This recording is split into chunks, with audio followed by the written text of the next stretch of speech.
c'est fini entre l'Espagne et la Suisse, Loïc? Dans une poignée de secondes, il y avait 3 minutes de temps additionnel et c'est terminé à l'instant même.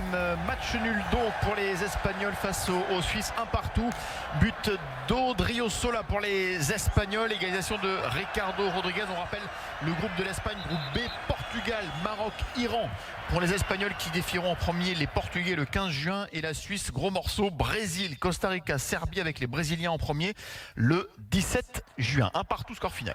Merci Loïc, bonne soirée. Attention messieurs, dames, avis fumigène tout de suite avec Jérôme Lata. Je crois pas qu'on ait eu le temps de te faire un jingle. Hein.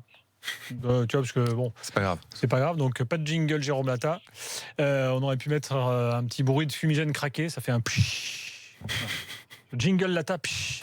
Donc, pourquoi est-ce que tu veux nous parler de fumigène ? Mais parce que hier, Noël Le Graët a piqué une colère à l'Assemblée Générale de la Fédération. Il a dit les fumigènes, c'est terminé.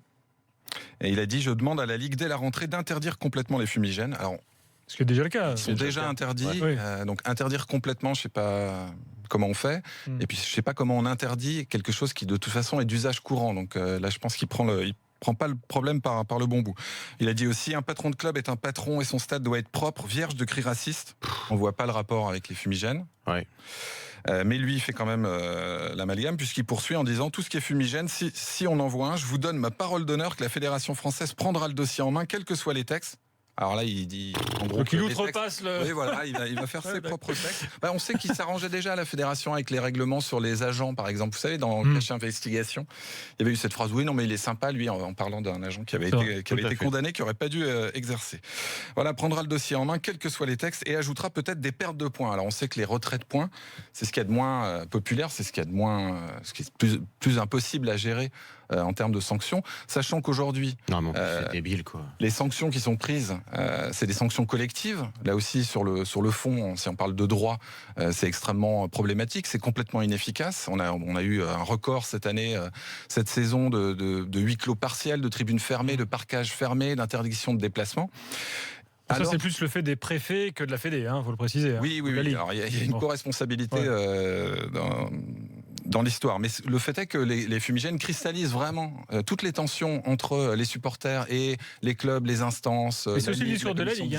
La Ligue, son combat numéro 1, c'est aussi les fumigènes. Donc ça rejoint Le Graët. Oui, tout à fait.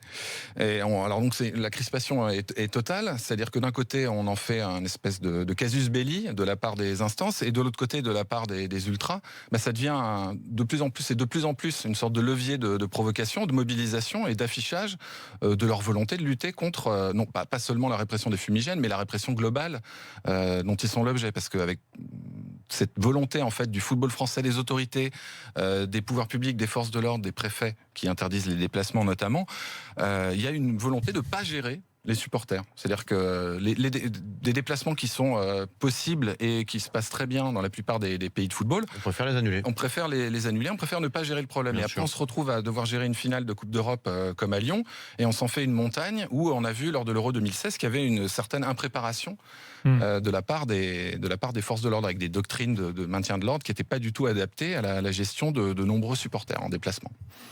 Le fumigène, c'est un peu pareil en fait. On préfère. Enfin, il y a deux problèmes. En fait, il y a deux problèmes pour moi là-dedans. Tu joues avec le fumigène que nous a ramené Jérôme. Ça veut dire que Jérôme, toi, tu serais pour une utilisation, je sais pas, peut-être encadrée des fumigènes dans les stades. C'est ce que revendiquent les ultras. Alors, déjà, il y a des expériences qui sont menées. Il y a un Danois qui a mis au point un fumigène sans chaleur, qui fait un petit peu moins de lumière, un petit peu moins de fumée, mais qui est quand même intéressant, qui peut être développé, qui a été testé, notamment, je crois, par la fédération fumigène électrique. Voilà. Il y a aussi aux États-Unis, tu as des pompes à fumigène. Ah oui. C'est-à-dire que tu as les tuyaux dans la tribune, et ça sort une fumée en fait. Mais on le voit un dans peu les genre comme dans une boîte, quoi. Tu vois, quand dans les remises de coupe, les cérémonies d'avant-match, on voit ce type de dispositif. On voit de la pyrotechnie. À Lyon, avant la finale, il y a eu des feux de Bengale assez impressionnants avant que les supporters marseillais effectivement sortent eux-mêmes leur propre fumée. C'est vrai, si après tout, s'il y a un artificier dans une partie de tribune que lui-même a sécurisé et que lui-même utilise un fumigène, en quoi il y a danger au fond? Alors le danger aujourd'hui, c'est qu'avec les fumigènes classiques, ça c'est une torche, parce qu'on a fait dans le numéro 1 de notre revue, on a fait un descriptif, parce qu'on parle tout le temps des fumigènes, mais finalement l'objet, on le connaît pas trop, quoi. Donc le plus commun, c'est une torche. C'est ce qui fait, alors, il y en a de différentes couleurs, ça fait de la fumée et de la lumière. Alors ça, c'est un modèle qui m'a été conseillé par un ultra toulousain. Voilà, tu étais allé à la source. Intégré, qui permet de le brandir sans se brûler, puisque le danger il vient effectivement que l'incandescence est très forte, donc ça monte à des températures très élevées qui sont potentiellement dangereuses. Là, il y a une petite goupille, on tire dessus, il y a un temps de latence, on a le temps de le brandir, et là ça prend... Ah, tu t'as acheté ça où ? Alors sur un site polonais spécialisé, où il y a un très grand nombre de modèles. Alors c'est assez... Donc c'est là que vont les ultras ? Ils vont notamment là, oui. Alors il y a d'autres sites. À une époque, ils pouvaient se fournir dans les magasins d'équipement pour les bateaux, puisque c'est... Oui, parce qu'à la base, c'est pour les marins. Exactement. Mais c'est devenu un petit peu plus difficile, alors qu'il y a des sites spécialisés. Oui, je sais pas, par exemple, les ultras de Metz, par exemple. Il n'y a pas beaucoup de mecs en bateau à Metz, tu vois. Je sais pas a priori, oui, il doit y avoir peu de magasins de nautique. Non, mais... Alors ils peuvent aller sur ce site polonais, effectivement, où il y a un très grand nombre de modèles. Alors c'est assez marrant parce que chaque modèle, il y a une vidéo de démonstration pour avoir une idée très précise de l'effet obtenu. Bon, donc toi, les propos de Le Graët t'ont dérangé, quoi. Oui, c'est être à côté de la plaque, c'est pas vouloir gérer le problème, c'est aller augmenter les crispations là où elles sont les plus fortes. C'est une absence de volonté de dialogue totale, et je pense qu'il va même mettre les clubs en porte-à-faux, parce qu'il y a beaucoup de dirigeants qui, eux, sont emmerdés par les sanctions financières. Là, l'Olympique de Marseille, je crois que c'est 800 000 € sur la saison, LFP et UEFA confondus, en termes de sanctions pour usage de fumigène.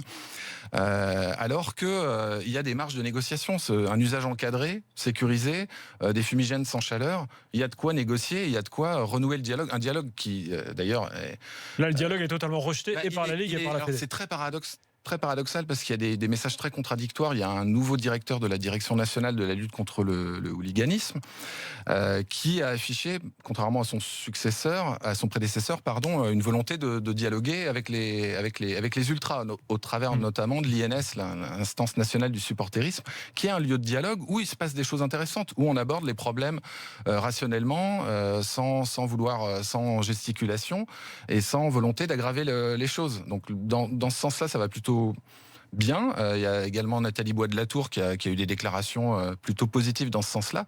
Mais d'un autre côté, on a des messages complètement contradictoires, à commencer par celui de Noël Le Graët, là, qui a piqué son coup de gueule, peut-être avec un peu de démagogie, mais sans considération pour le fond des problèmes. Dans quelques instants, on aura Abdel, ancien ultra au PSG, avec nous au 32-16. Daniel, tu as un mot à dire là-dessus ? Je ne sais pas.